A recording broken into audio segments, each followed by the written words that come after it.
Bonjour à toutes et à tous et bienvenue dans le Trading Point. Alors ce soir, on vous accueille avec presque toute l'équipe, Jean-Luc, euh, Baptiste et moi-même, Quentin. Et donc on attaque tout de suite dans le vif du sujet. Donc ce soir, on parlera de Connecti. Et pour ça, on a Stéphane Chaumeton et Samuel Tronçon, donc de l'entreprise Connecti, qui sont respectivement le CEO et CTO donc de Connecti. Eh bien écoutez, je vais les laisser se présenter de suite. Samuel, je te laisse peut-être commencer vu que tu es petit nouveau dans le Trading Points. Qui es-tu tu travailles dans les sciences de mémoire. Oui, je sais pas par quoi commencer, mais Bah, je suis chercheur. voilà, Je suis qu'est-ce chercheur que... en informatique théorique appliquée aux sciences sociales. Et du coup, j'ai rencontré Sciences l'équipe de sociales qui Connecti. touche un petit peu à l'intelligence artificielle, je crois. Bah, oui, en partie, oui, oui, oui. Bon, ça, on en rediscutera plus tard, éventuellement. Ah Mais, ben, avec plaisir. oui, voilà. Et donc, du coup, j'ai accepté de participer au projet sur essentiellement les aspects R&D et technologie. D'accord. Dans tous les cas, on aura l'occasion de reparler de tout ça à mi-émission du projet Connecté un peu plus en Mhm. détail. Donc il y a Phil aussi avec nous. Hop. Mince. Et toi Stéphane, décris-toi. Qui es-tu? Je sais que tu es déjà venu dans l'émission, Euh, mais pour nos nouveaux ouais, auditeurs, dis-nous tout. donc ravi de vous retrouver. Voilà. Non, moi je suis à la base, j'étais pas du tout dans l'informatique. Je m'intéressais plutôt aux questions sociales. J'ai découvert la blockchain et les cryptos en particulier en fin 2013-2014 avec un de nos associés. J'ai mis 6 mois, un an avant de comprendre vraiment ce qui se cachait derrière, les possibilités qu'il y avait derrière. Et clairement, les nouveaux modes de gouvernance et les nouveaux modèles financiers Économique. économiques que Mhm. proposaient les ICO principalement, et la technologie blockchain qui permettait entre guillemets, supprimer le tiers de confiance, ou au moins désintermédier les échanges, étant un geek et un nerd, et que c'était les premières valeurs de l'Internet. Euh, je me suis clairement intéressé de près. Et je suivais de très près aussi des gens comme Idriss Aberkan qui parlaient de l'économie de la connaissance des nouvelles modes. Aujourd'hui, la connaissance est devenue, Un bien très précieux. c'est ça, et c'est devenu accessible facilement. Mais maintenant, c'est vrai qu'il y a beaucoup, beaucoup, beaucoup de données qui sortent. Et donc voilà, en discutant avec plusieurs personnes, le projet est né un peu en partant sur justement ce partage de connaissances de manière désintermédiée.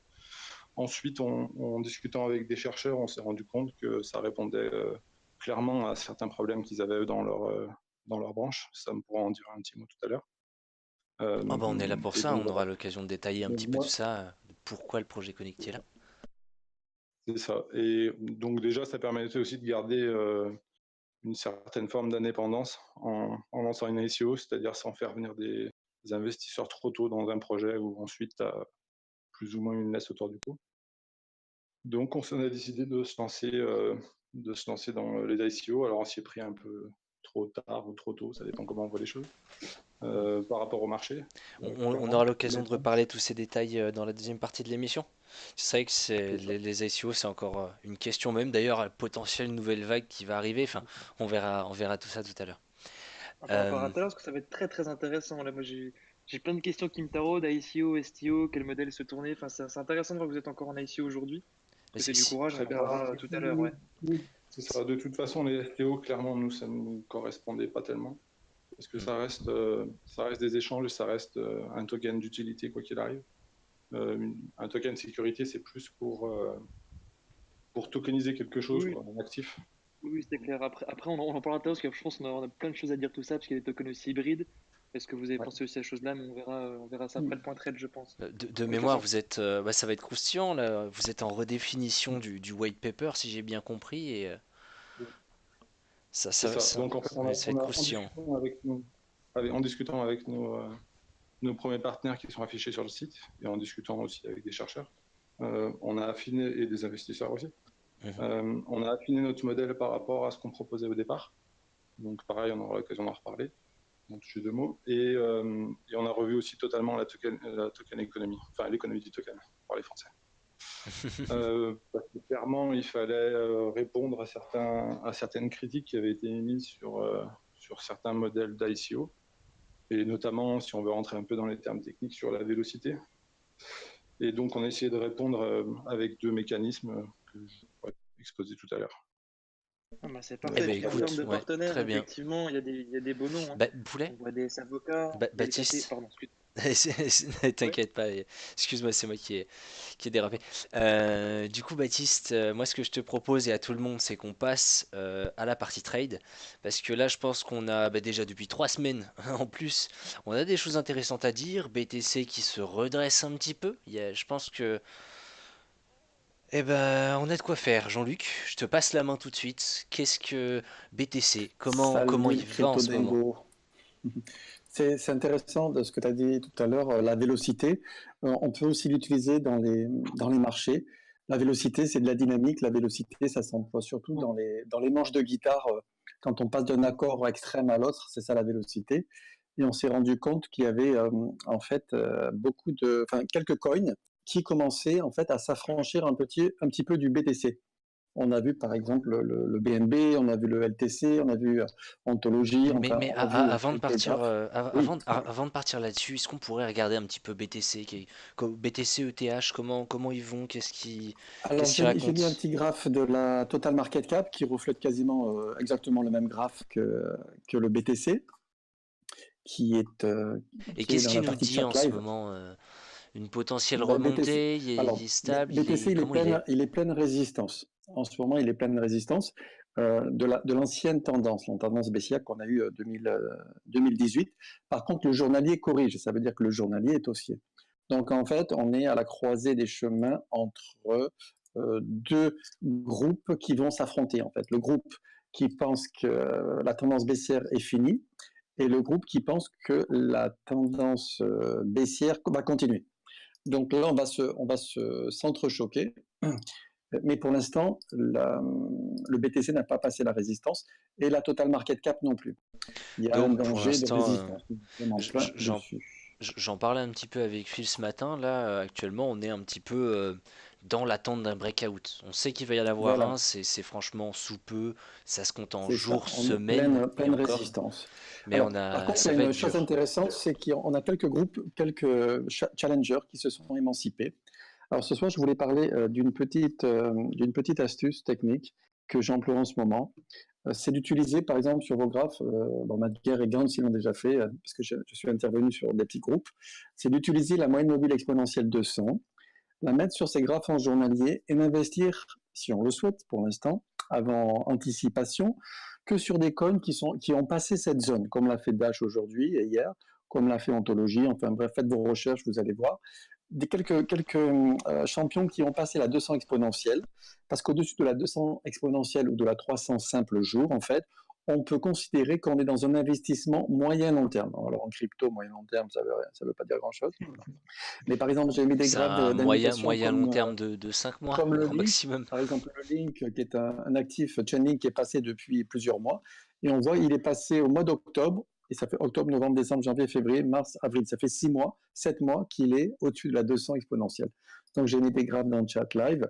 L'idée de ça, c'est quoi? C'est qu'en fait, tout à Jean-Luc, l'heure, on en a... si je peux me permettre, Oui. pour ceux qui nous écoutaient en rediffusion, du coup directement en live, vous aurez tous les liens vers nos Discord qui vous permettront d'avoir justement tous ces graphes. Donc n'hésitez pas à venir et puis du coup à venir dans les fois, enfin pour les fois suivantes dans notre émission avec grand plaisir. Et je te laisse la main, Jean-Luc, excuse-moi.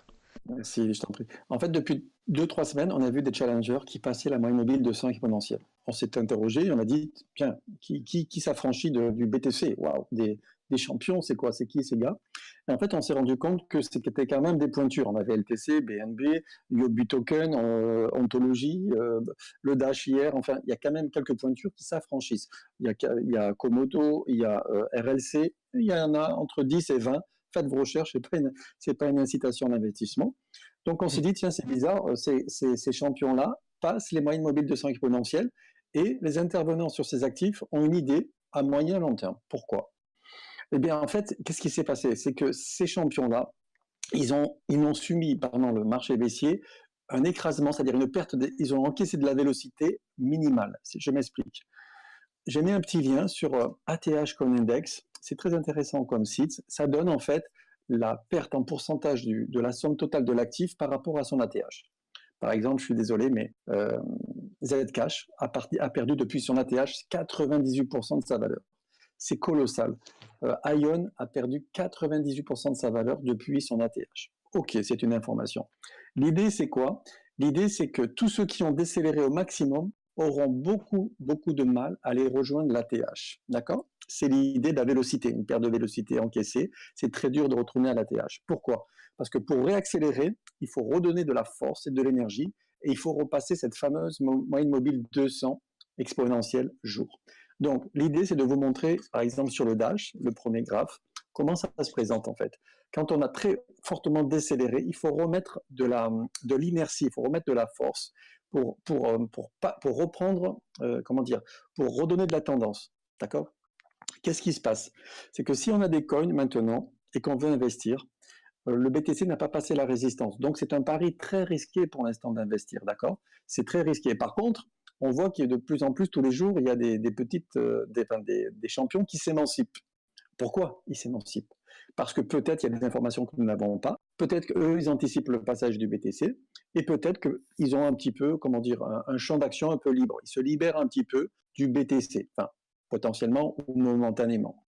Donc, je me suis dit, pour l'instant, si je ne veux investir, personnellement, je mets un filtre, la 200 exponentielle, et je n'investis que dans les coins qui passent la 200 exponentielle. Pourquoi? Parce que ces coins, en fait, après avoir subi cet écrasement, cette vélocité, ils ont déjà réaccéléré. Ceux qui sont en dessous de la moyenne mobile 200 exponentielle, je vous ai fait plusieurs ronds. Le plus bas, c'est Ion. L'intermédiaire, on va dire, c'est à peu près XMR en ce moment. Le troisième rond, c'est BTC, il n'a pas passé. Et le vert, c'est le Dash. Et le Link, c'est le cinquième rond. C'est là où est le Link en ce moment. C'est pour comparer par rapport à la moyenne mobile. Donc, en fait, ça veut dire quoi? Ça veut dire que si vous choisissez des coins, pour l'instant, vous voulez investir, à mon humble avis, il est préférable de vous positionner sur des actifs qui ont déjà passé la moyenne mobile 200 exponentielle parce qu'ils ont déjà repris de la vie. Ça ne veut pas dire que les autres ne le passeront pas et que les autres ne finiront pas par pumper, comme on dit. Seulement, qu'est-ce qui se passe? C'est que si jamais le BTC s'effondre, sur des actifs forts qui ont déjà passé la moyenne mobile 200 exponentielle et qui ont pris de la vitesse, la perte sera contrôlable et sera mesurable. C'est-à-dire qu'on va perdre un doigt ou une phalange. Par contre, tous les actifs qui sont en dessous de la moyenne mobile 200 exponentielle, par exemple comme Ion, c'est pas pour le dénigrer, ou ZEC, ou bon, XMR, il a bougé un petit peu hier, ou enfin, ceux qui sont très en bas de la moyenne mobile, ils vont carrément s'effondrer, littéralement se vautrer. Donc, si on veut investir pour l'instant, ou pas, de toute façon, ne rien faire, c'est encore mieux en ce moment parce que c'est un petit peu entre deux zones, donc la sagesse voudrait ne pas investir. Mais si on veut investir, par exemple, je vous invite, à mon humble avis, de regarder les coins au-dessus de la 200 exponentielle pour avoir une possibilité d'investir sur du moyen long terme et de pouvoir alléger vos bagues et d'aller chercher en fait sur des actifs qui ont déjà repris de la force. Ça veut dire qu'il y a une tendance, ça veut dire que les opérateurs pensent que ces actifs-là ont du potentiel. Et ces actifs-là, en fait, qu'est-ce qu'ils font? Une fois qu'ils ont passé la 200 exponentielle, techniquement, ils vont chercher leurs ATH. C'est des têtes chercheuses pour les ATH. Donc, si vous n'avez pas encore investi, attention aux actifs qui sont sous la moyenne mobile 200 exponentielle, parce que ça peut très bien faire un pump, une mèche, et derrière un dump, et on risque de se faire avoir et on ne comprend pas. Parce que l'horizon d'investissement n'est pas le même et on n'a pas repris de la vitesse. Donc, regardez sur vos graphes en journalier, tout ce qui est au-dessus de la 200 exponentielle, regardez le comportement, comment ça se passe, et vous allez voir, c'est beaucoup plus confortable de chercher des positionnements sur ces actifs-là en avant-première. Parce que le BTC n'a pas encore passé. Si le BTC s'effondre, tout le monde va s'effondrer, enfin, une partie va s'effondrer, mais les champions, les forts qui se sont déjà émancipés, ils ne vont pas trop descendre. Par contre, les autres, ils vont vraiment se vautrer. Ou alors, si on ne veut rien faire, on attend le dernier graphe que je vous ai mis, la totale. Merci Gantz d'avoir remis au propre. Si on regarde la totale du crypto market cap, on voit une chose intéressante, c'est que les volumes, alors les volumes, c'est vrai qu'en crypto, ils peuvent être faussés par beaucoup d'exchanges, ça peut être tronqué, ça peut être beaucoup mis comment dire, comment on appelle, enfin, c'est pas forcément très fiable. Mais graphiquement, on se rend compte que les volumes augmentent. Ça fait très longtemps que les volumes n'ont pas augmenté. Depuis tout le marché baissier, ça fait très très longtemps en fait qu'on n'a pas eu une augmentation des volumes. Alors, c'est intéressant de voir cette augmentation de volume parce que peut-être que le market total cap pourrait avoir le même agissement que déjà les champions ont fait, en fait, d'accord? Donc, ça serait de passer la résistance, passer la moyenne mobile 200 exponentielle du crypto market cap, revenir la tester et partir en tendance. Donc, l'idée, personnellement, c'est de, si vous voulez investir, avoir cette petite astuce, mettre un filtre avec la 200 exponentielle Je me permets un petit jour en commentaire, mais journalier. là, Oui, tu viens de parler de champions, mais au final tu viens de oui. désigner qui sont vraiment en tête de liste, hein. Tu viens aussi de Ah ouais, désigner ouais, ouais. Oui, ben TRX, regardez, USDT, exactement. c'est outrageant. Regardez, tous ceux qui sont passés au-dessus de la 200 jours, en fait, ils ont une potentialité, ils ont des renoms. Et les équipes sont assez sérieuses. Tout ce qui est en dessous, même si le projet est bon pour l'instant, ça veut dire que les acteurs ne se font. Par exemple, je regardais le ZEC hier, c'est super bon projet, sur le papier, ça semble bon. Mais pour l'instant, les acteurs, quoique ça a bougé une oreille hier et avec le XMR, les acteurs ne se sont pas encore portés dessus. Ça veut dire quoi? Ça veut dire qu'il n'a pas réaccéléré, il n'a pas pris de vitesse. Donc ça génère beaucoup de frustration quand on a un actif qui ne bouge pas. Alors que les autres qui ont passé la 200, si jamais le BTC passe la résistance et la 200 exponentielle, ainsi que la market cap, ces champions-là, comme ils sont déjà en surperformance, ils vont aller chercher les ATH comme des missiles balistiques. Donc, l'idée de cette petite proposition, c'est de se positionner sur les champions, si on veut, hein, attention, il y a un risque, il y a un risque quand même, c'est de se positionner sur les champions, prendre le pari que le BTC passe la résistance et que la market cap totale passe la résistance, être positionné sur les champions, aller chercher les ATH des champions. Une fois qu'on a fait les ATH des champions, qu'on a dans le bag, il n'y en a pas beaucoup, hein, il y en a quelques-uns, c'est une belle poignée. Une fois qu'on a été chercher les ATH sur les champions, eh ben avec nos gains, éventuellement, on revient sur nos petits chouchous qu'on avait dans le bag. Parce que qu'est-ce qui se passe? Si on a un chouchou qui a pris une vélocité en encaissement de 98%, il faudra beaucoup de temps pour aller à l'ATH et pour que les intervenants se repositionnent dessus. Donc, on aura le temps de revenir charger le bag dessus et on aura le temps d'attendre qu'il ait repris de la vitesse et qu'il se soit positionné au-dessus de la moyenne mobile de 100. Alors, tout le monde me dit, ouais, mais c'est beaucoup plus cher. Oui, mais il vaut mieux avoir un actif cher qui a du rendement qu'avoir un actif qui n'est pas cher du tout et qui ne bouge pas. En céphalogramme plat de grenouille, ça ne fonctionne pas, ça. Donc, il vaut mieux avoir un truc plus cher qui est déjà en tendance et en mouvement et qui monte que d'avoir un truc qui est pas cher et qui est à l'arrêt. Voilà, donc le petit filtre 200 exponentiel, c'est pas trop mal. Je vous invite à regarder ça. Eh ben écoute, Merci beaucoup. merci pour ce petit tips, Jean-Luc. Il faudrait qu'on regarde du coup tout ça. N'hésitez pas à revenir sur notre Discord, vous aurez tous les liens dans le chat live, que ce soit des charts ou de l'outil que Jean-Luc vient de donner. Sinon, fait intéressant, c'est que j'en discutais avec Phil ce matin. C'est à propos du BTC et de la charte qu'elle représente actuellement. Je vais vous la reposter juste après pour voir si vous souhaitez y accéder. Et une conclusion, c'est que là, on attend un breakout. Donc il y a plusieurs scénarios possibles. Bah, il y en a, quoique au final, il y en a forcément toujours que deux, soit ça monte, soit descend. Soit ça descend, pardon. Ok. Ou on peut faire un range, aussi. Hein. La possibilité de range pendant un petit moment, ça peut, latéral, ça peut le faire aussi. Ça peut le faire aussi. Après, il faudrait quand même qu'on essaye de reprendre une direction. Mais là, on attend potentiellement un breakout. Je pense qu'il y en a beaucoup qui Ouais. commencent à le sentir de plus en plus. Jean-Luc aussi, je pense que tu as commencé à anticiper le phénomène. Et sans Oui, c'est les doute, champions qui m'ont mis, la puce à l'oreille. bah, Je me suis dit, tiens, dans peut-être. tous les cas, je regardais même la charte d'IOTA, IOTA USD, en daily bien sûr, sur des UT très larges, toujours pour avoir une vue d'ensemble, hein. Euh, on est en plein phénomène d'écrasement sur tous les leaders, bah, les champions du coup, comme disait Jean-Luc. Et ok, un breakout. Mais on voulait surtout faire la mise en garde derrière, parce que ok, on peut avoir un breakout, je pense qu'il sera haussier, imaginons on a un breakout haussier. Faites attention, parce que si vous voulez la jouer entre guillemets safe, il aurait fallu rentrer en position avant, en prévision potentiellement de ce breakout, parce que quand on rentre Ouais. sur un On peut breakout, avoir le voilà, pullback. Ouais. ouais, voilà, quand on rentre sur un breakout haussier, on rentre dessus, mais on rentre sans confirmation non plus. Et en crypto, ça reste, enfin, voilà, comme disait Jean-Luc, les pullbacks où on part totalement dans le sens inverse, on ne sait pas pourquoi, ça devient courant. On continue cette tendance baissière. Donc, quand vous tradez en breakout, faites attention. Soit vous achetez par exemple maintenant et vous anticipez potentiellement qu'il va y avoir un breakout haussier et pourquoi pas renforcer la position au moment du breakout, mais allez-y mollo. Faites attention parce que c'est, voilà, je vais parler crûment, mais c'est souvent un piège à con. Donc faites toujours attention à vos positions. Voilà, c'était un petit calcul du risque, un petit point risque, mais restez attentif au marché parce que je pense qu'il pourrait bouger. Vu l'écrasement, ce qu'il nous a donné, il faut essayer de reprendre la charte aussi sur des UT beaucoup plus longues, mais ça peut être intéressant. Je sais pas ce que Samuel, Phil, Gantz, Stéphane, des avis, Oui. vous tradez, je sais que Gantz, tu trades, vous tradez un peu sur les marchés, ou vous holdez peut-être des coins Voilà. Avant, je tradais un peu perso. Maintenant, je suis de loin.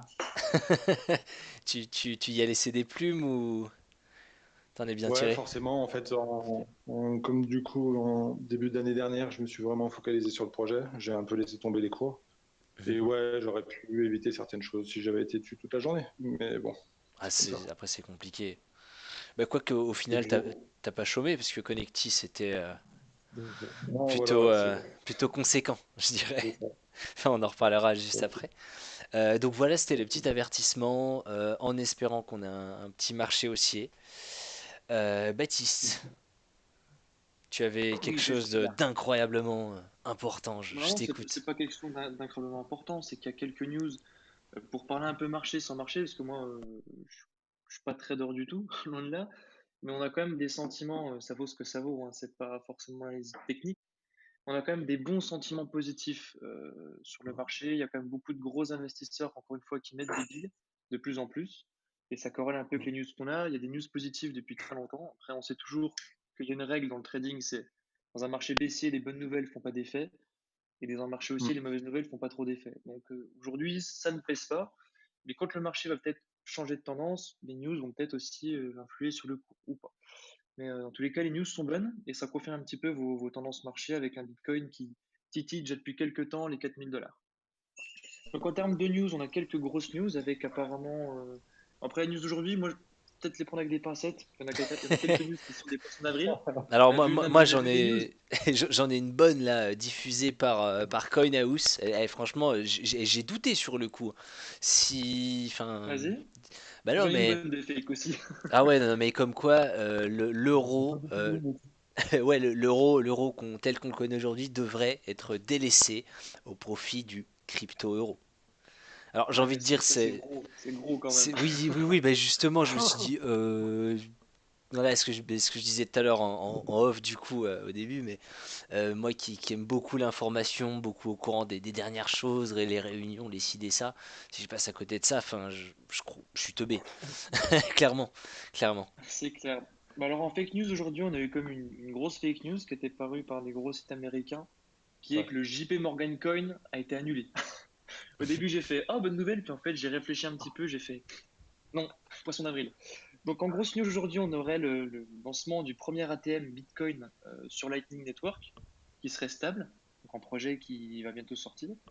On a EOS.io, qui est l'une des plus grosses équipes de développement sur le projet EOS, qui annonce avoir sorti une version stable de ses smart contracts. Donc ça, c'est une nouvelle qu'on attend depuis très longtemps et qui pourrait être bonne. EOS Euh, qui je que- crois a passé au-dessus de la MA 200 exponentielle. Si je me trompe pas Jean-Luc. Peut-être, peut-être. Ouais, Oui, c'est oui, pour oui, ça, oui. non mais Oui, oui. Non, mais l'éventuel ouais, bon non, news flow se corrèle avec ouais. le marché, hein. Mhm. Comme quoi, Les hein, athées. l'analyse fondamentale, ça marche toujours un petit peu sur les cryptos. À 200% d'accord Donc, avec toi. donc Ripple, il y a pas mal de news Ripple en fait Burk. aujourd'hui. Oui, Ah, non, non, peu importe. Peu importe. On est là pour parler objectivement. Donc Ripple, il y aurait une startup backée par Ripple qui lâcherait 43 millions à les startups de l'industrie gaming sur la blockchain. Donc c'est pas mal. 43 Il y a- millions qui sortent de leur création monétaire. Non, non, en fait, c'est une startup qui a levé pas mal de fonds. Et en fait, ils sont backupés par pas mal d'autres boîtes. Et ils mettraient 43 millions sur l'industrie du gaming, en fait. D'accord. Donc, autre news qui est peut-être plus intéressante sur le Ripple, c'est qu'il y a un partenariat avec l'une des plus grosses banques indiennes qui est la Federal Bank. Donc, Ripple continue toujours son avancée dans le monde des banques. Je pense qu'ils ont eu un peu les pétoches avec le JP Morgan Coin qui est quand même, qui est quand même backé par JP Morgan qui est un des plus gros instis Bah, aujourd'hui. si je peux me permettre, bon, je sais qu'ils ont les moyens, mais malgré tout, le Ripple, enfin le XRP et le protocole qu'on a derrière est Ultra-P. breveté, exactement, et breveté, enfin c'est voilà. Il faudra quand même du temps aux ingénieurs, je pense, ou je sais pas s'ils sous-traitent, mais il faudra du temps avant de mettre quelque chose en place. Parce que je pense que Ouais, c'est s'ils sûr. font les choses proprement, ils vont pas faire comme TRX et faire un Ah token non, mais justement, j'ai les ERC20. news TRX après, t'inquiète, j'ai les news Oula, TRX. oula, oula. Alors, par contre, Stéphane, je vois que tu mets un lien dans le chat. Est-ce que tu as des éléments supplémentaires par rapport à cette news? Non, non, non, non, c'est juste que je voulais être sûr que tu parlais bien de celui-là. D'accord. Bah, je parle exactement de ça. Alors, en autre news, justement, sur TRX, là, la communauté a un peu gueulé parce que Justin Sun avait fait un concours pour gagner une Tesla. Et là, les personnes demandent où est la fameuse Tesla. Et donc, il y a plein de personnes qui disent putain, Justin, tu nous scams, t'es un putain de mormon. Je cite ce qui a été écrit, hein. Donc, apparemment, Justin Sun, là, il est un peu dans le beau drap parce que comme la communauté est en train de le dire, gars, t'es en train de faire un scam, moi je veux ma Tesla. Donc, Ah, à ça voir sur les prochains jours craint. parce que ça date, c'est tout récent. Donc, en autre news qui sont un peu plus, enfin, toujours intéressantes, il y a Ada, ça date déjà qu'il y a quelques jours, qui est supporté par Ledger. Je sais pas si certains d'entre vous ont ajouté Ada sur sa Ledger. Ah bah non. Et dans tous les cas, je voulais pas en acheter. Il est D'accord, bah, intéressant, très mais c'est bien. pas c'est pas mon truc. J'ai Très bien. Et Ada réticent. qui a été annoncé d'être la crypto, après, encore une fois, c'est comment dire, c'est des suppositions de certaines personnes qui, selon quelques analyses, auraient le plus gros volume réel en fait, en pourcentage. Ils disent qu'il y a plus de 50% du volume d'ADA qui serait réel, Ah oui, bah, contrairement aux autres cryptos. il est déjà utilisé comme moyen de transaction dans les pays asiatiques. Vous dire exactement, je crois que c'était un pays en particulier qui était concerné. Je crois que c'est la Corée du Sud. Alors, je suis absolument pas sûr de ce que je dis, attention, c'est à revérifier. Ou peut-être même au Japon. Donc, voilà, il n'y a aucune certitude, hein. Mais il l'utilise déjà pour des moyens de transaction. C'est déjà, voilà, c'est Il concret a passé aujourd'hui. la 200 expo aussi journalière. Eh Tout va bien. ben voilà, tout est dit. Autant dans la réalité. Tu peux Enfin, répéter, Jean-Luc, j'ai pas entendu. Il a passé la 200 exponentielle aussi d'une manière très, très. Et il Ouais, pump voilà, pas comme quoi c'est très rigolo que les news font des fois un peu pumper le marché. Donc, autre news et qui sera la dernière de ce soir, c'est que le Vietnam, apparemment, parce que je n'ai pas pu vérifier plus de sources que ça, j'ai vu quelques liens seulement, le Vietnam aurait autorisé son premier exchange crypto. Donc le Vietnam qui a plus de 94 millions d'habitants. C'est une bonne nouvelle, encore une fois, si elle est avérée, ça peut être cool. Qu'est-ce que vous en pensez, vous, Ouais, un je peu l'ai par vu rapport à passer ça? hier ou avant-hier. ah, Ouais, c'est bon bon, ça. ça confirme un peu que c'est potentiel. Et Le après, on a marché pas mal de s'ouvre. news. Ouais, le marché s'ouvre, puis c'est toutes les news dans ce sens-là. De toute façon, on voit que les projets avancent. Ethereum discute de plus en plus sur l'avancée du POS avec Ethereum 2.0. Il y a un testnet qui a été lancé il n'y a pas longtemps. Donc, il y a pas mal de bonnes news en ce moment. Bah, j'ai l'impression Et qu'au c'était la final, dernière. les moments les plus, comment dire, les moments où le développement alors, quand je dis marché crypto, c'est maintenant, pour moi, c'est un terme généraliste qui englobe tout l'écosystème. Voilà, c'est peut-être même mieux d'utiliser tout l'écosystème crypto se développe toujours à l'issue d'une bulle en fait. Ça concentre tous les regards, tous les capitaux, et après tout se redistribue. C'est ça qui est Je incroyable. dirais C'est surtout que une respiration. les gens arrêtent de faire du marketing et se concentrent sur le projet, quoi. Mais oui, C'est aussi ça, les exactement. entreprises. Il Voilà, y a, on il y a va se moins de concentrer bling sur le tour bling. du projet. Mais Bah, c'est c'est ça, ça. c'est exact. Quand le bling bling retombe, pardon, parce que bon, c'est bien joli les Lambeaux, les shows Bitconnect, les ci, les ça, mais ça nous fait un peu passer pour des. Voilà quoi, pour. Bref. Vous voyez un peu le Alors, plan que ça nous fait. si vous voulez, j'ai une belle fake news aussi. Vas-y, fais J'ai bien tourner. une news sur Cryptonote, comme quoi la SEC a approuvé le TF Bitcoin de Vanelec FTX. Mais bon, c'est pas de bol pour lui parce qu'il a été contredit, puisqu'apparemment, il y a une news qui est tombée, mais vraie aujourd'hui, selon laquelle la SEC reporte au 16 mai la décision. Oh, encore? Ouais, Donc on a ils eu ont fake news et 240. puis contre-fake news de suite après. Ça fait pas Et en un fait, an qu'il le reporte? Excuse-moi, désolé. j'ai vu la deuxième news qui parle et en fait, ils ont même jusqu'au 24 octobre pour répondre. Ils ont 240 jours. C'est Donc, c'est même ça, pas ouais, sûr pour moi qu'ils c'est encore répondent plus début loin. 25. Ouais, d'accord. Ouais. Moi j'avais vu plus fin d'année aussi, comme toi. Donc Ouais, voilà. 240 jours. Du coup, on partirait sur 2 ans d'immobilisation pour ces ETF, génial. Mais en Bon, fait, après, on n'est pas aussi à l'abri d'autres TF qui sont proposés directement et qui plaisent mieux, hein. oui, oui, c'est sûr. Woodbat ou BAKKT, apparemment, on dit comme ça, qui va sortir aussi. Donc, Mais tu sais, j'ai c'est un l'impression qu'en fait, peu. ils retardent expressément parce qu'ils savent que tout va se casser Je la pense gueule. que moi, c'est plutôt la news. Je pense que la news sur les volumes, ça a fait peur aux institutionnels. Le fait que le volume sur le Bitcoin était en grande partie manipulé. Là, il y a de plus en plus, il y a un article Lol. qui est parti là. Marché Mais tout le monde le manipulé? sait, on est bien Non, d'accord. ben non. Market making? C'est Ben pas une non, nouvelle. mais non, les gars. Mais du coup, voilà. Du coup, ça va pas, ça rassure pas le vieil homme blanc de plus de 60 ans qui habite aux Ouais, États-Unis. ouais, je comprends. Donc, ce serait quoi les volumes qui seraient tronqués par rapport aux informations de détail Non, c'est du market Ah making, bah en fait, oui, Stéphane. C'est, du Oui, gros non, mais wash ça trade. d'accord, c'est pas grave. Qu'ils soient manipulés, c'est pas grave, mais que si les informations de volume sont fausses, c'est plus grave. Ouais, c'est ça. Non, non, non, les informations sont vraies, mais 80, je crois que là, d'après l'étude, c'est 90% du volume est fake, si tu veux, en fait. C'est du faux volume, c'est de l'argent D'accord. qui font ça va de soi. D'accord. c'est chaud quand même, hein. Enfin, c'est. Mais en Ouais, fait, tu tout le vois, monde c'est le embêtant sait, pour le graphe qu'on a mis tout à l'heure sur le total market cap avec ce volume qui augmente. Si c'est faux, ça donne une fausse information. Ça, c'est Bon, pas bon. après, c'est corrélé, je pense, tu vois. S'il est manipulé et qu'il est plus. Enfin, tu vois, je veux dire, si ça augmente, la manipulation aura peut-être le même pourcentage et dans tous les cas, c'est peut-être quelque chose de positif. Après, effectivement, quand tu te sers du volume pour comparer aujourd'hui c'est ça. le rapport entre prix market, enfin prix time market, volume et en 2017 à la hausse, prix time market et volume, on est tronqué, ça c'est clair. Donc on peut plus servir de C'est cette ça. métrique. Pardon. Samuel, une question pour toi. Euh, si tu es encore avec nous.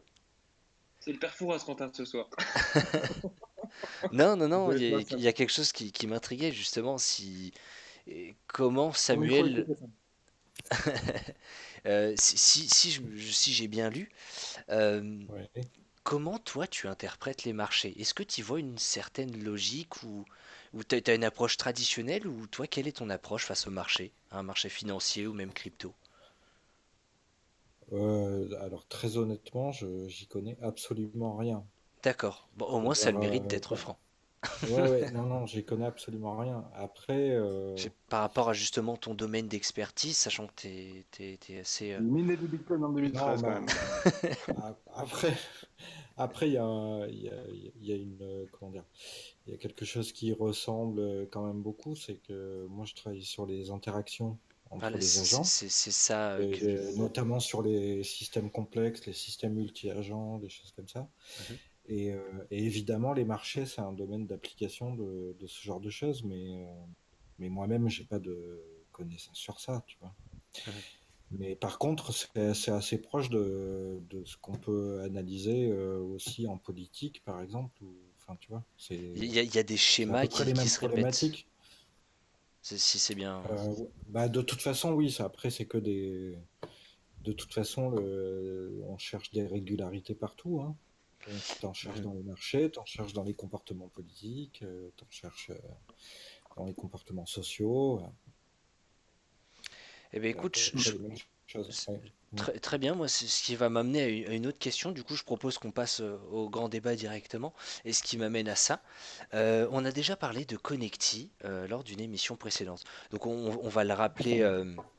on va rappeler, bah, je pense que Stéphane, tu pourras faire une petite présentation du coup de ce qu'est Connecti, Mhm. sa genèse, c'est venu, comment ça aboutit et les changements potentiels que vous avez. Et après, savoir ton domaine de compétence à toi, du coup, Samuel, par rapport à Connecti, comment toi tu vas travailler, qu'est-ce que tu fais vis-à-vis de justement de la recherche et développement et comment tu fais aboutir les choses? Parce que du coup, je ne te connais pas et puis voilà, savoir aussi qui tu es auprès de nos auditeurs qui Ouais, ciblent la personne. Je laisse ouais, commencer ouais, Stéphane avec Connecti, ensuite on y go. ouais. Allez, ça marche. Donc, ben, en fait, ouais, nous, on avait, comme je vous expliquais tout à l'heure, réfléchi ensemble sur comment désintermédier les échanges de connaissances. De là, si vous vous rappelez, on avait Olivia Lirol, qui était venu présenter, non, c'était Phil la dernière fois, enfin, il était venu présenter le projet avec moi dans d'autres groupes. Lui, il est chercheur en physique nucléaire et en fait, il avait bossé chez Ovaly, une boîte dans le financement de l'innovation. Et en fait, il s'avérait que les problèmes qu'ils avaient dans le monde de l'innovation, entre le monde de la recherche et le monde de l'entreprise, la blockchain pouvait répondre à pas mal de freins, notamment si jamais une entreprise veut contacter aujourd'hui un laboratoire, il y a des démarches administratives très complexes qui prennent beaucoup de temps. Et il y a un problème de langage aussi entre le langage de l'entreprise et le langage de la science. Donc l'idée au départ, c'était de faire un moteur de recherche qui matchait la question d'une entreprise avec un laboratoire, le plus adapté à répondre à ton besoin, en fait. Je suis clair pour le moment, c'est bon. Ah oui, très bien. Tout va bien pour l'instant, ouais. Donc on était là-dessus et donc le but était de réunir le plus de laboratoires sur notre plateforme. Donc nous on a récupéré sur internet les 30 000 laboratoires français qui sont répertoriés pour l'instant sur notre moteur de recherche et donc de pouvoir ensuite contractualiser facilement avec un de ces laboratoires un contrat. Donc, il s'est avéré que, en discutant avec les entreprises et avec les chercheurs, ils avaient surtout d'autres besoins. Et ces besoins concernaient le traitement de données, en fait.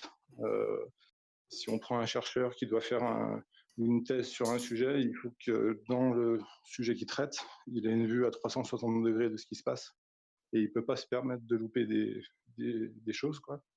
Et donc, à l'heure actuelle, il y a peu d'outils qui existent. Alors, ils font comme tout le monde, hein, comme quand vous et nous, on cherche quelque chose sur Internet, Google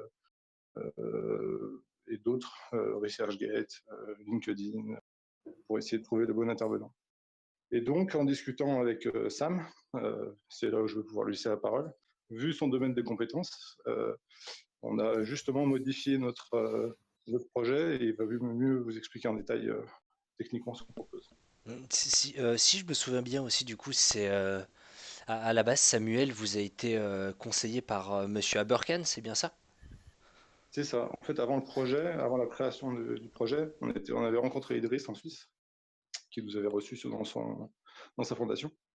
Et en discutant avec lui sur justement les problématiques techniques qu'on avait, il nous a dit, mais je connais un petit génie, il habite Marseille, je vous donne son contact, allez le voir. Il bosse justement sur des systèmes complexes et des sujets comme celui-ci, quoi. Quand on entend système complexe, on parle par exemple des systèmes complexes, enfin, typiquement un auteur connu dans ce domaine, Joseph Tent, ou je sais plus si c'est Tent ou Stent, l'effondrement des systèmes complexes, c'est de ce genre-là qu'on parle ou? Euh, je, je, je sais pas, il faudrait que tu me redonnes le nom précisément, mais L'effondrement les... des systèmes complexes de Joseph il y a Tent, je plein de crois. manières il y a plein de manières de le définir, mais les systèmes complexes, Ça a l'air très intéressant comme domaine. c'est un mouvement dans la recherche scientifique. C'est pas vraiment un domaine précis. C'est un mouvement dans lequel, en gros, les gens travaillent sur des interactions entre les différents domaines scientifiques. Donc, en gros, c'est de la transdisciplinarité.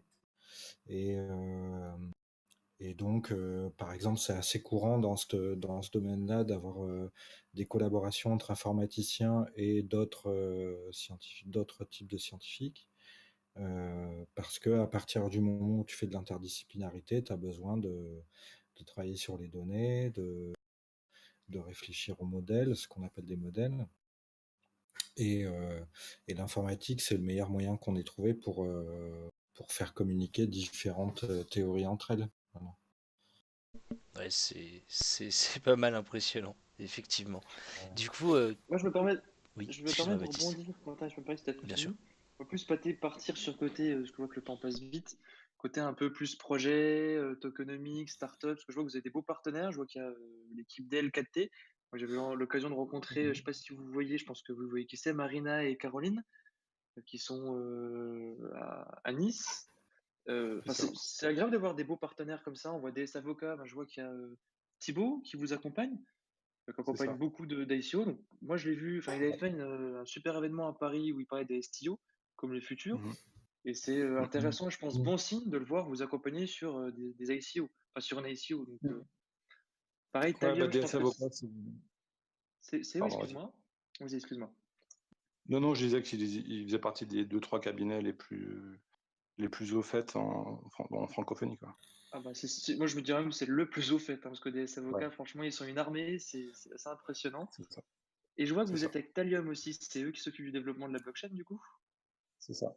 Tout à fait. D'accord. Bon, bah, donc vous êtes bien entouré, c'est comme des bons signes, se dire que vous avez comme je pense eu, on va parler un peu tricky, mais bon, on est un peu là aussi pour ça, je pense. C'est-à-dire qu'il y a quand même eu des fonds qui ont été utilisés pour faire du développement, donc c'est quand même un projet qui est plutôt solide, on va dire, sur un fondement. Hmm. Alors voilà, nous, Ouais. on est. Vas-y, enfin, tu veux y aller, Sam, vas-y. J'aimerais bien Non, entendre vas-y, Samuel. vas-y. Oh non, non, j'aimerais bien t'entendre un peu, Samuel, justement, par rapport à ce que je reprends la question, du coup, ce que tu fais, comment ça fonctionne. Je sais pas, les Ah, je vais sciences, même c'est aller plus toujours. loin. Je vais aller plus loin. Est-ce que tu fais partie de DLKT, du coup? LKT? Ah non, DLKT, c'est Diplofortech de Nice. non. Sam, lui, c'est Non, du tout? Résurgence. D'accord. J'ai oublié de C'est préciser pour aussi, du coup, ouais. Pourquoi cette question? J'ai pas compris la question en fait, mais Non, parce que j'ai vu Non, que il c'est demandait un si tu partenaire. bossais avec DL4T. Voilà, puis vu que vous êtes du je- sud de ouais. la France, enfin qu'il y en avait un qui était du sud de la France et Non, qu'il y avait non, je en les connais pas. partenaire. D'accord, ok. Non, non, non, moi je viens de la R&D privée et j'ai créé une société qui s'appelle Résurgence R&D. D'accord. Et voilà. Si tu veux nous en dire un petit peu plus, ce sera avec grand plaisir, hein. Bah, ouais, moi, ma Grossièrement. spécialité, c'était ouais, grossièrement, c'est toujours compliqué de faire grossièrement, enfin, quand tu parles de recherche, C'est en sûr, gros, si tu je veux, là, comprends.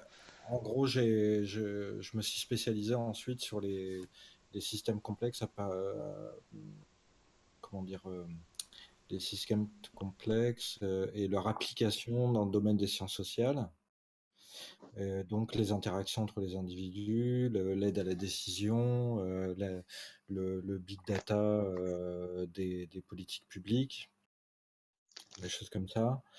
Euh, et notamment enfin, des algorithmes d'apprentissage pour essayer d'extraire de la donnée, de faire du data mining sur Internet, dans les réseaux sociaux, enfin, dans toute source de données qui pourrait être intéressante. Voilà. Ça, c'était ma spécialité, en gros, en recherche. Mhm. D'accord. Ouais, Ouais. et du coup, ce que tu fais est-ce que tu as travaillé sur le. Alors, excuse-moi Stéphane d'appeler ça comme ça, hein, et pareil pour Samuel. Votre moteur de recherche Oui, ben qui. justement, bah oui, bien sûr, mais en fait, si tu veux, il y a eu plusieurs phases dans le projet. La première phase, ça a été, bon, on a encore du travail à faire, mais ça a été surtout de construire une interface pour déjà l'ICO, et puis ensuite de commencer à travailler sur une démo du moteur de recherche. Donc là, on est plein dedans dans ce travail-là, qui est surtout pour l'instant un travail de collecte de données, puisque tu peux avoir tous les algorithmes que tu veux, si tu n'as pas de données, de toute façon, ça sert à rien. Donc le point de départ, c'est ça. Et comment vous faites Et pour apprendre actuellement? Par quel. pour apprendre quoi? À votre. Est-ce qu'on peut appeler ça intelligence artificielle? Enfin. Oui, bah oui, comment vous faites pour l'apprentissage de votre IA, pour la recherche? Ben, du coup, d'un point de vue industriel, si tu veux, c'est pas exactement comme ça que ça se passe. C'est que tu ne peux pas faire de l'apprentissage si tu n'as pas déjà beaucoup de données. Sinon, les résultats que tu vas avoir sont pas beaucoup plus intéressants que ceux que tu aurais sans intelligence artificielle. Mhm. Et Donc, justement, pour. du coup, c'est le processus qui est vraiment long, c'est de sélectionner les sources de données sur lesquelles tu vas lancer des robots. et ensuite de lancer ces robots et de les laisser récupérer un maximum de données. Et plus tu as de la donnée, vous parliez d'exponentiel tout à l'heure, mais c'est exactement ça.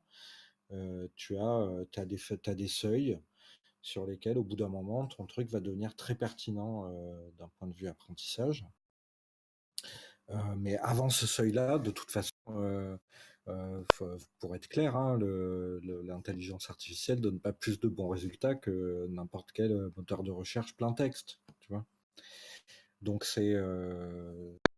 t'as une phase incompressible en quelque sorte où il faut déjà beaucoup récupérer de la donnée. J'aime beaucoup parler de choses hyper pointues comme ça. C'est ça, enfin Alors d'en moi, parler comme ça simplement, c'est incroyable. je peux répondre à la question tout à l'heure mince, j'ai oublié ton prénom. Baptiste. Baptiste. Donc en fait, le but sur notre plateforme, si on peut l'appeler comme ça, c'est qu'en gros, tu auras un moteur de recherche, tu auras une question que tu te poses sur n'importe quel sujet.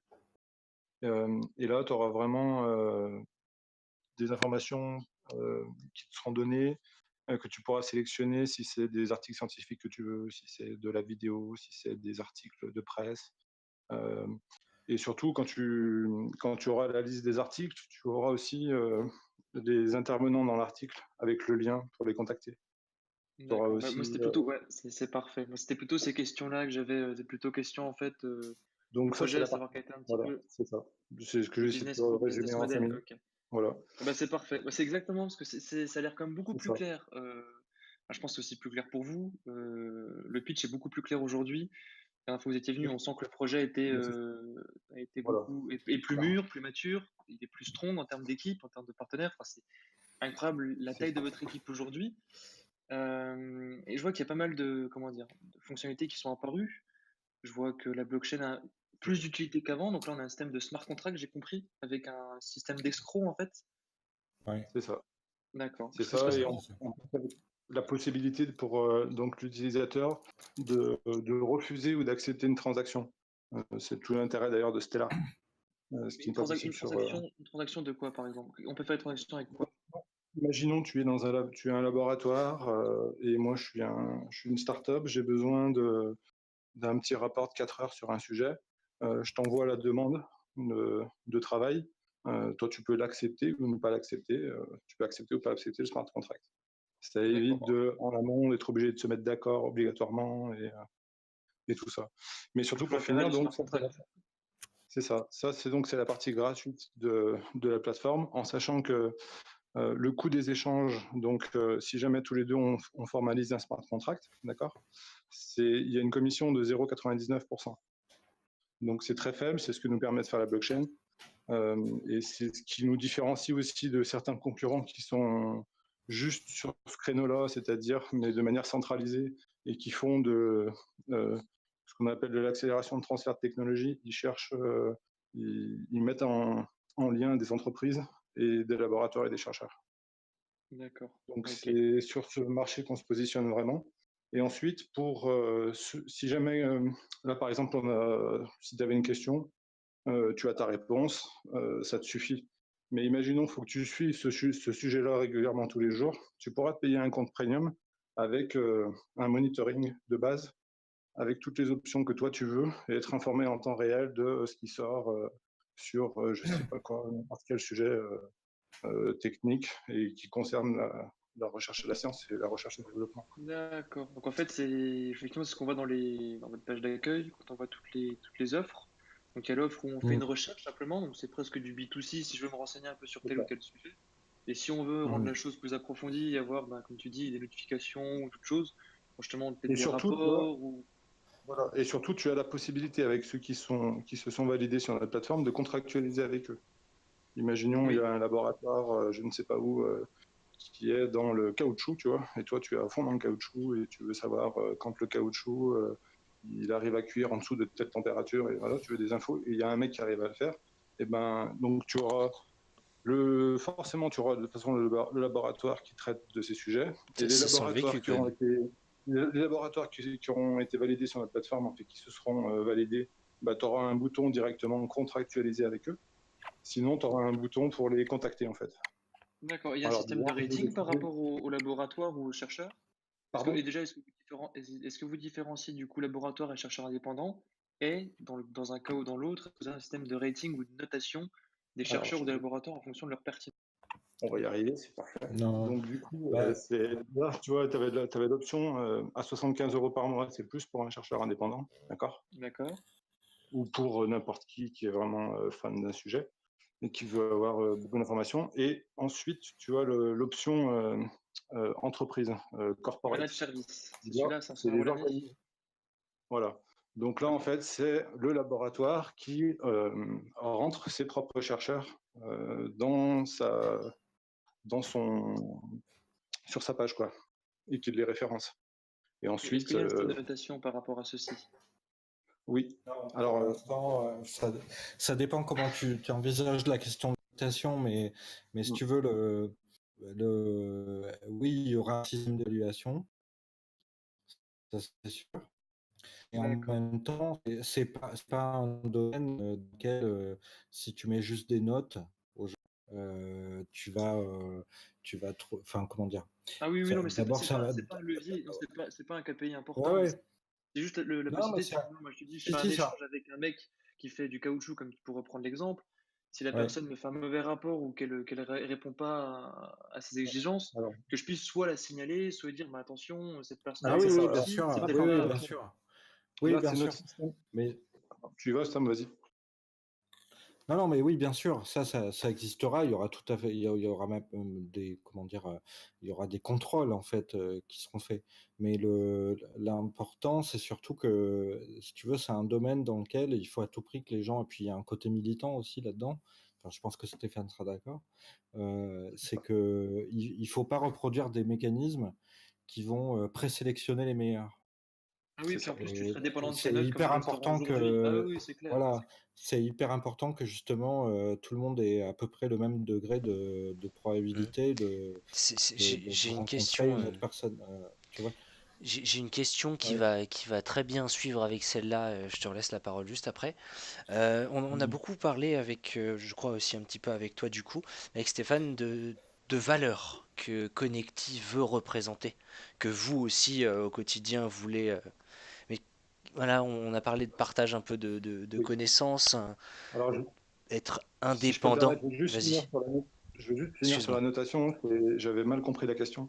On va avoir un système interne pour justement trancher de manière communautaire sur les sujets. Si par exemple, toi, tu as eu un problème avec la boîte de caoutchouc, enfin, avec le laboratoire de caoutchouc, il y aura deux niveaux un premier niveau où c'est les chercheurs du milieu en particulier qui vont voter, si on peut dire ainsi, qui vont Le trancher système de le sujet. gouvernance, en fait.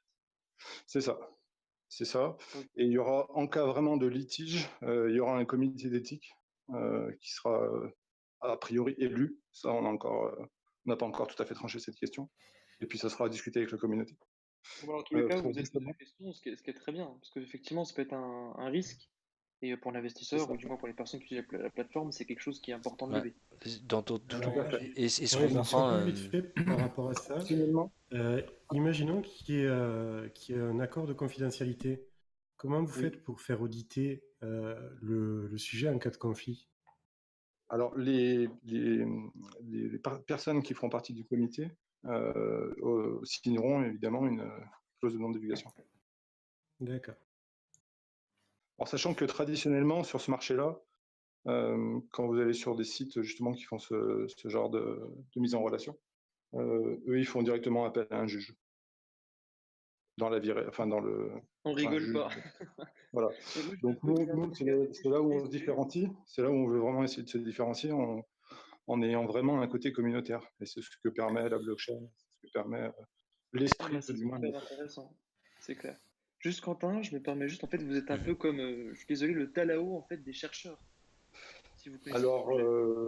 euh, comparaison un Avec une petit BD peu graphique pour moyenne. avoir de... Comparé à Talao, c'est pas très gentil. Talao, c'est bien, mais Non, non, non, attention. non, du tout. En fait, non, à mais ce que la question, elle est Talao et aux pertinente. freelancers, vous êtes, vous, pareil, aux chercheurs, aux La question, elle est databases pertinente. de J'aurais plus comparé recherche. avec expertise.io, tu vois.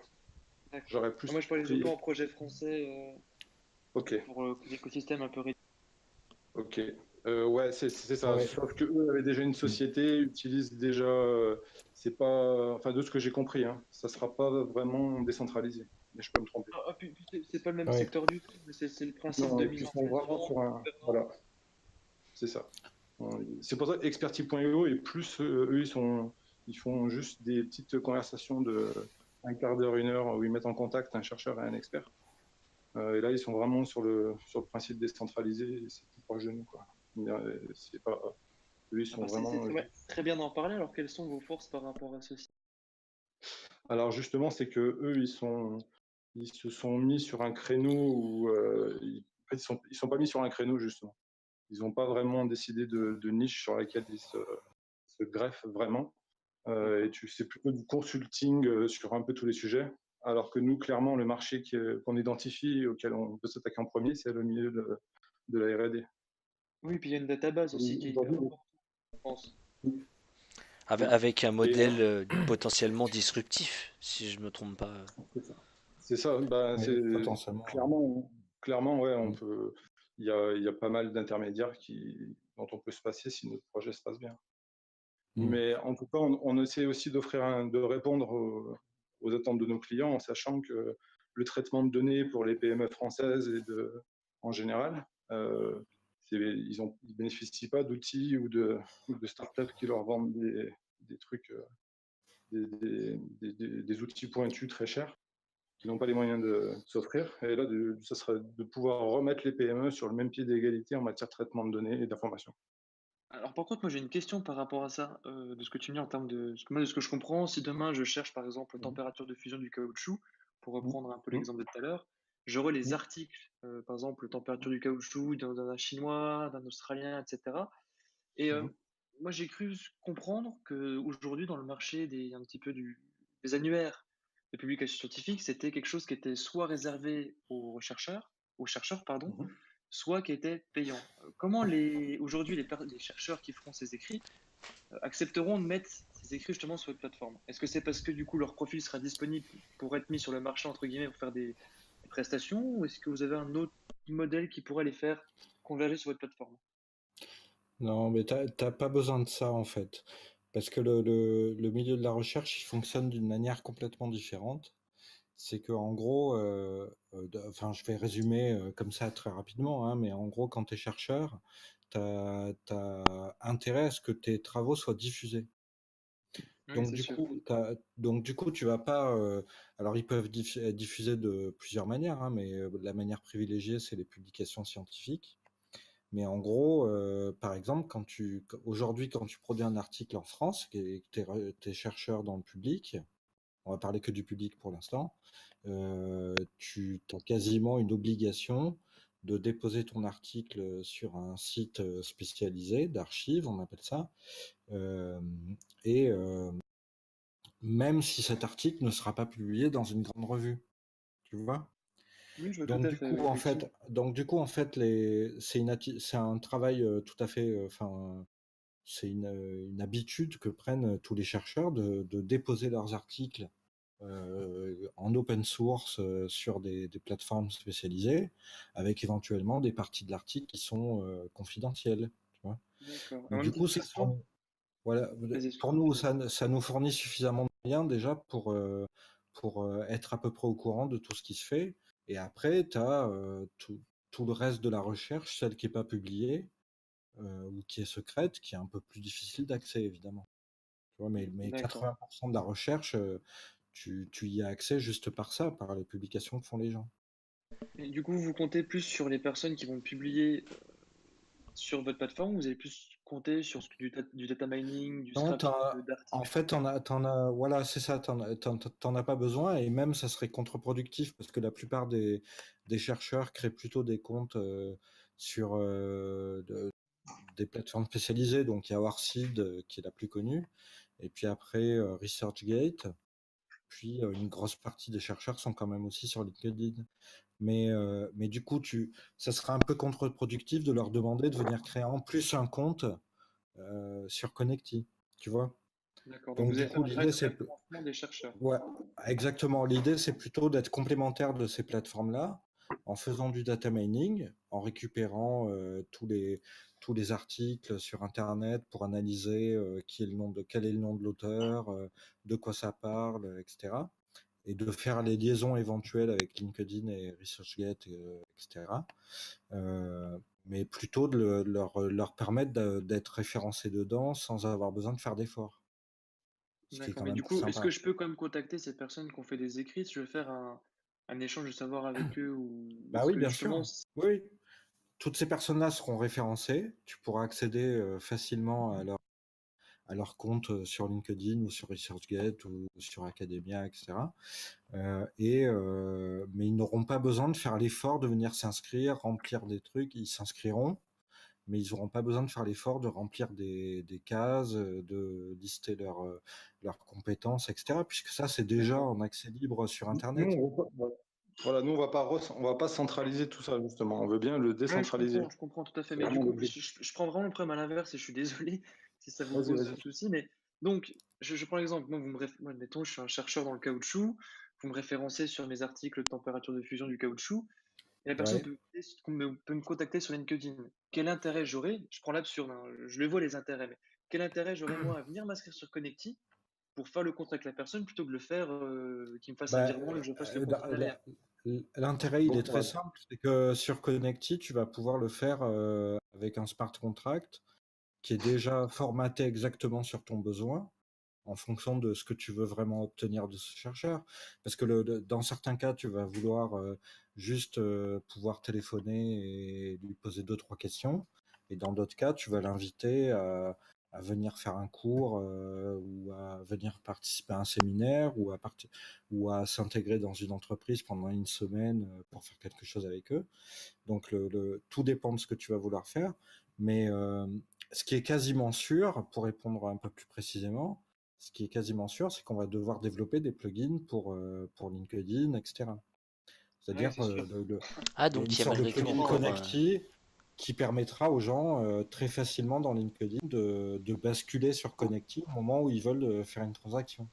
Oui, une Ou dans extension, alors un ResearchGate. MetaMask ou une Chrome extension, un truc comme ça, quoi. Ok. Voilà, voilà.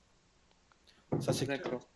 De toute En façon, sachant que c'est plutôt dans notre intérêt de passer des partenariats avec ces gens-là plutôt que d'essayer de les concurrencer, ça c'est sert ça. à rien. Ah oui, oui, c'est sûr. Puis il faut leur faciliter l'accès à votre plateforme parce que si, comme vous dites, il y a des intérêts, je Exactement. comprends les intérêts pour la personne qui demande le travail, et pour le chercheur, il va se dire, c'est vraiment petit comme fille, hein. Il va se dire, bah, je vais pas perdre 1% de notre action en passant par votre plateforme. Donc, effectivement, faciliter Non, l'accès bien sûr. à la plateforme, c'est un gros plus pour tout le monde, c'est clair. Oui, et le 1%, en fait, il a une raison. C'est que tu as des contrats qui sont déjà entièrement formatés pour pouvoir réaliser exactement ce que tu veux faire. Ah, Parce mais que je remets pas du tout en cause le frais de transaction, hein, loin de là. ouais, ouais. Alors, Non, mais Le Non, fait le- tout de ça travail. pourrait l'être, pas hein. se gaver Tout là-dessus, ça travail, c'est tout clair, ça travail. m'intéresse. Ouais, non, non. la, Alors, la je me question, elle permets. va être plutôt d'avoir. Pardon, si je peux me permettre juste là-dessus. Euh, Tu disais tout à l'heure, pourquoi je passerais par Connecti. En gros, il faut que j'ai le chercheur, parce qu'il y aura déjà des délais administratifs longs. Tu t'en rendras vite compte en les contactant. D'accord. Ah bah, C'est ben voilà, très la réponse est bureaucratique. parfaite. C'est très bureaucratique. Et puis c'est un peu comme quand si je te dis pourquoi tu utilises Booking.com au lieu de contacter l'hôtel directement, tu vois. Ah, la différence, c'est que l'hôtel est référencé sur Booking. Là, enfin, je peux dire, enfin, là, il faut aller chercher le Oui, chercheur qui mais sera sur LinkedIn, inscris-toi en plus. Et je comprends le principe. Moi, juste le fait de outrepasser les démarches administratives et de faciliter l'échange avec un contrat déjà tout fait, moi, je le vois hum, l'intérêt. Je pose la question de. ok. Enfin, c'est la question qu'aussi les investisseurs se posent aussi. Ils vont se dire, ils cherchent l'utilité concrète jusqu'au bout du bout. Moi, je vois très bien l'utilité du projet, le fait d'avoir des. En plus, je pense qu'il y aura quand même des moniteurs de statistiques qui vont être intéressantes. Hum. Il y a plusieurs prestataires, donc l'intérêt est On tout à va fait faire là. On va justement faire une démonstration. Le premier monitoring de démonstration qu'on va présenter avant la fin de l'année, ce sera justement sur le thème de la blockchain, pour D'accord. montrer justement à tout l'écosystème qu'est-ce que ça pourrait apporter et montrer la pertinence de l'outil. Ah bah, ça, c'est bien. Et ma dernière Ouais. petite question, mais justement pour rebondir sur ce que toi, après Quentin, je te laisse la parole, Oui, définitivement. je Ma dernière vais, je vais question, clore dans tous les cas.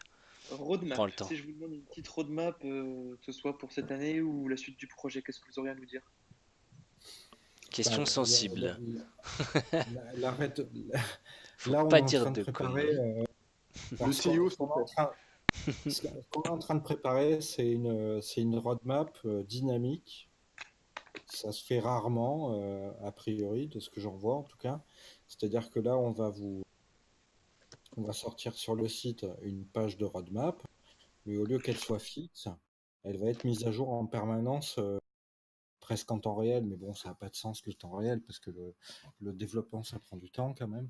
Elle va être mise à jour en permanence en fonction de ce que les développeurs font vraiment. Et C'est-à-dire ben qu'on va ça, c'est fixer les intelligent comme objectifs, réponse. voilà, et ça permettra à tout le monde de voir que il y a des objectifs et qu'il y a aussi des gens qui travaillent et où ils en sont exactement et combien de push ils ont fait sur le GitLab. Je sais pas si vous voyez ce que je veux dire, mais C'est tout à Si, fait, si, combien. oui, c'est. parfaitement. Nous, on Voilà. a, Et pour donc, les geeks, on a le JT de Star Citizen qui sort toutes les semaines. Je sais plus comment il s'appelle. voilà. Je connais C'est pas. génial ce truc. Bah, ça, c'est un peu comme ça qu'on veut travailler. C'est pour ça qu'on a revu le site aussi, c'est que plutôt que de faire une roadmap fixe dont on sait très bien que, comme dans tous les business plans, elle ne sera pas exactement comme ça, on a préféré opter pour un truc un peu en temps réel, en fonction de comment évolue le projet et avec toutes les étapes qui vont suivre dynamiquement. Voilà. Non, mais c'est beaucoup plus réfléchi. Et puis, pourquoi faire comme tout le monde alors qu'en plus, on peut proposer quelque chose qui, justement, est dynamique, comme tu viens de le dire. Un projet, ça bouge tout le temps. Il y a toujours des imprévus, des nouvelles idées. Donc, ça sert à rien de s'imposer des choses inutiles et de se fixer une Exactement. roadmap fixe Ouais. qu'on ne peut pas tenir. Voilà, Voilà. et puis comme le disait Stéphane très justement, quand même, le sens du projet, c'est aussi d'aller justement sur la décentralisation et sur le fait de généraliser cet esprit-là dans tous les aspects du projet. Donc, donc là, si tu veux, nous, la roadmap, elle évolue aussi en fonction des interactions qu'on a avec les gens, avec vous, avec les gens qu'on rencontre en faisant des études de cas, etc. C'est Bon, euh, c'est progressif, quoi. Et eh c'est ben écoutez, collectif. Et sur si je peux, ces... Oui, si vas-y. je peux Ah, conclure sur la token économie que vous pourrez regarder en détail bientôt dans le white paper et on va faire un article complet là-dessus. On se différencie aussi des ICO classiques. On met un vesting sur tout le monde, quasiment, même le bounty, mais il y a un vesting sur les investisseurs.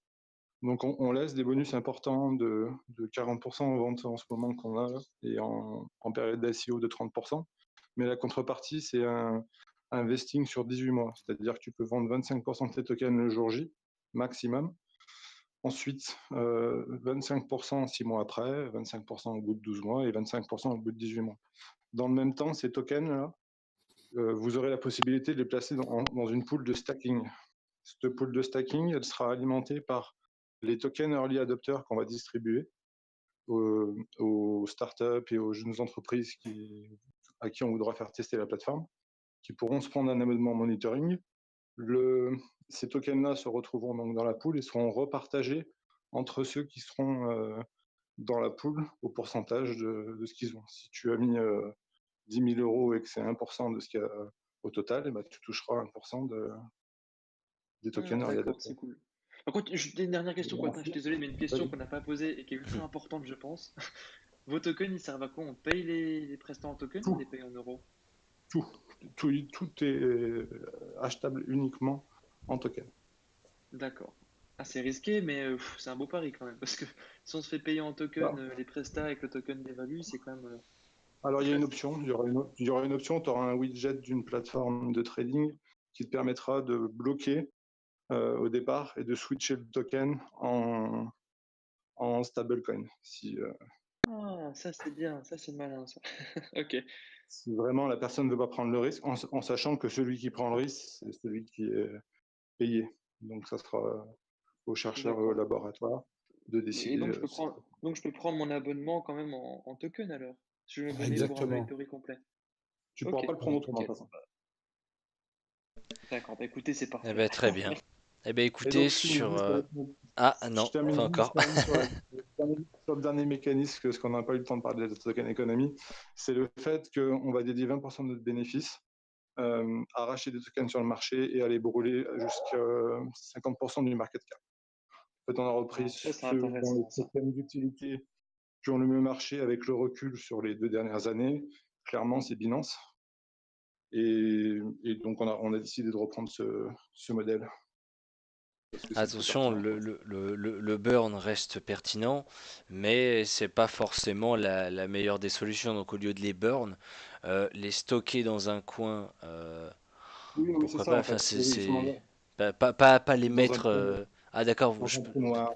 parce que le vrai burn, enfin le vrai, c'est on prend le token, on les envoie dans des adresses void.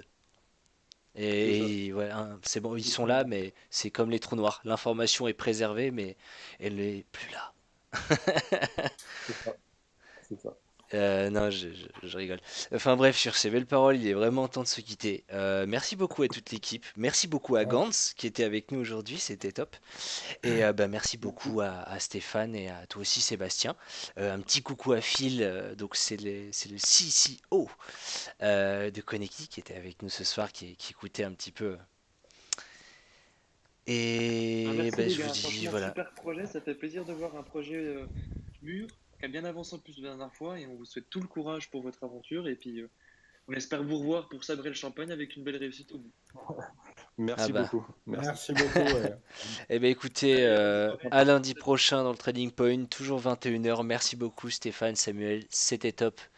Allez, ciao, Ciao. bonsoir. Merci. À Salut, bientôt. Ciao. Bingo, Ciao. bye.